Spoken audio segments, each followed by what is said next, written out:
Clinton was finally asked about her campaign funding that unsubstantiated Trump dossier on The Daily Show. Now, it's good that Trevor Noah raised the question, but he should have asked the obvious follow-up when Clinton said the Oppo research had been approved by a campaign lawyer. Did she know about the dossier at the time? But when he asked about critics who said she should just go away, the former Democratic nominee went after a familiar culprit. Some of it, I will say, is media guilt.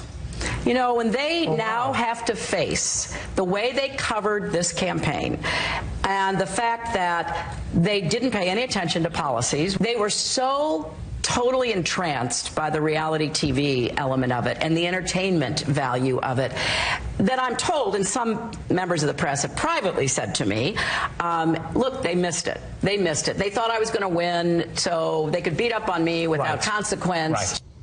First, her suggestion that some journalists regret beating up on her because they thought she'd win anyway suggests they adjust their coverage based on the outcome they want, which would be utter bias. But beyond that, yes, the media never do enough on issues. But Donald Trump drove the campaign dialogue in large measure because he did hundreds of interviews with journalists, including half a dozen with me, while Clinton did very few, even on sympathetic channels.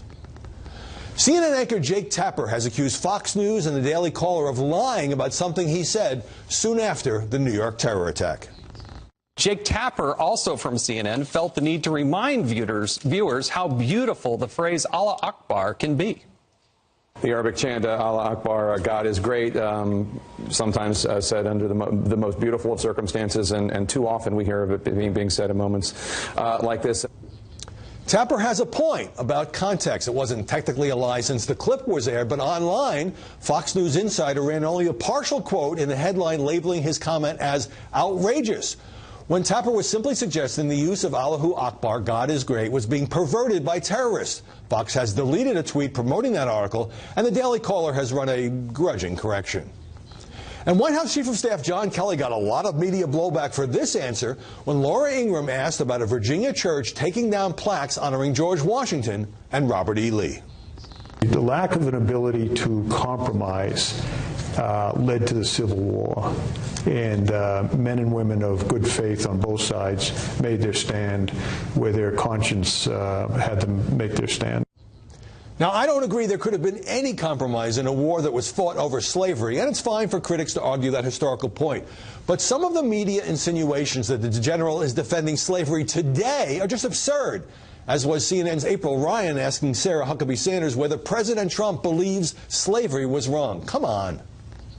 Head on Media Buzz, a reprehensible attack on Laura Ingraham over her religion. But first, Bill Bennett on the media and the president and the cultural divide affecting press coverage of politics and much more. With President Trump drawing substantially negative media scrutiny this week, joining us now from North Carolina is Bill Bennett, the veteran author and government official, host of the Bill Bennett podcast on iTunes, and a Fox News contributor. And Bill, you've served in White House and cabinet jobs in the Reagan and first Bush administration. So when you read these stories saying President Trump is publicly and improperly pressuring his attorney general to investigate Democrats, do these critics in the media have a point? No, I don't think they have a real point, not a major point.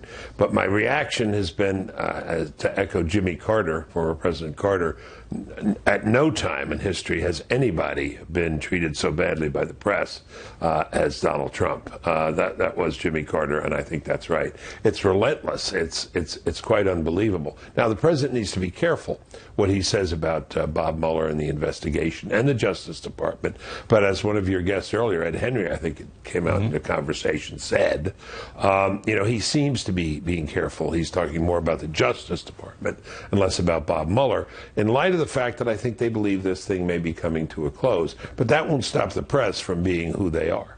Well, since you raised the indictment of Paul Manafort and others by Bob Mueller, the pro-Trump spin has been this is all about Manafort's past business activities as a lobbyist. It doesn't have anything to do with the campaigns. Before he joined the campaign, it doesn't have anything to do with the White House.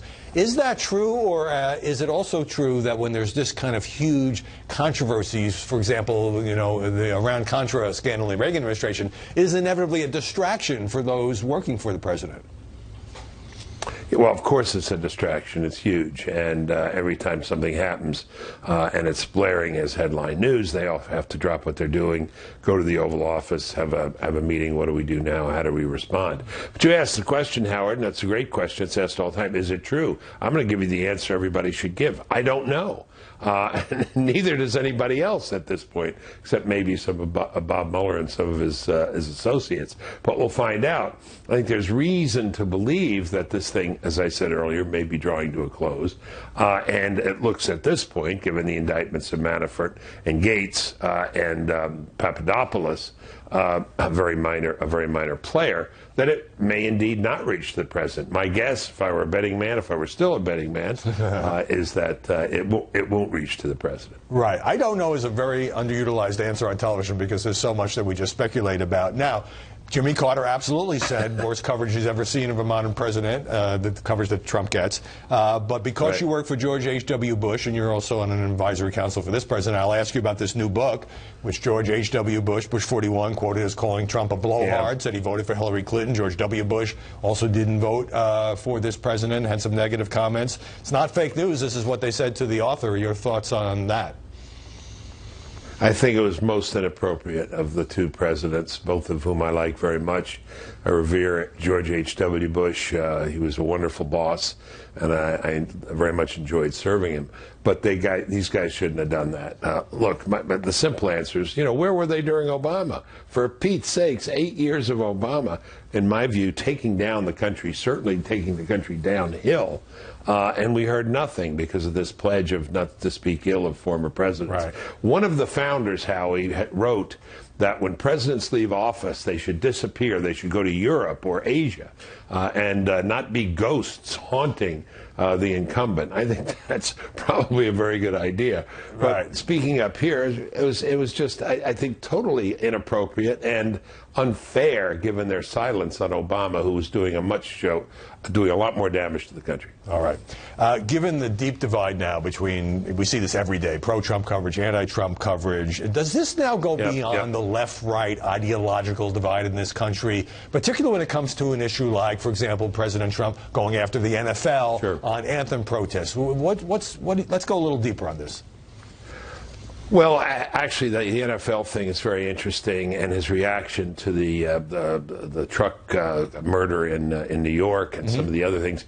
He has a way of touching the nerves that these contours, these divides in American culture, in a way that excites both sides, positively and negatively. He's got an instinct. Somebody said the other day, it's Uncle Harry for president. Uncle Harry has finally become president. The guy who comes to Thanksgiving dinner and says, I'm going to tell you what's wrong with this country. And now he's president, and he's telling us, and I frankly like it. But it is a larger cultural divide, and that cultural divide, because Daniel Patrick Moynihan said famously, culture is more important than politics.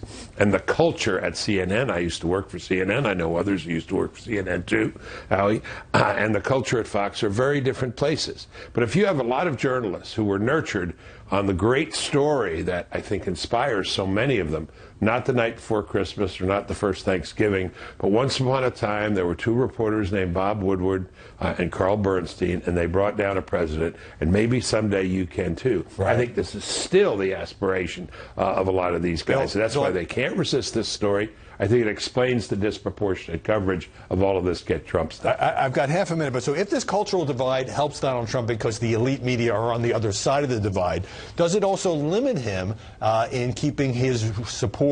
Washington Post ABC poll out today, 37%. Does it both help him and hurt him?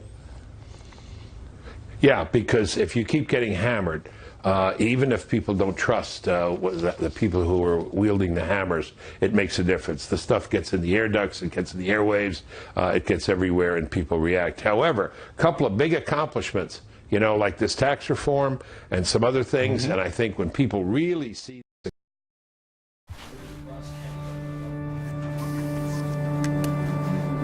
It's looking up.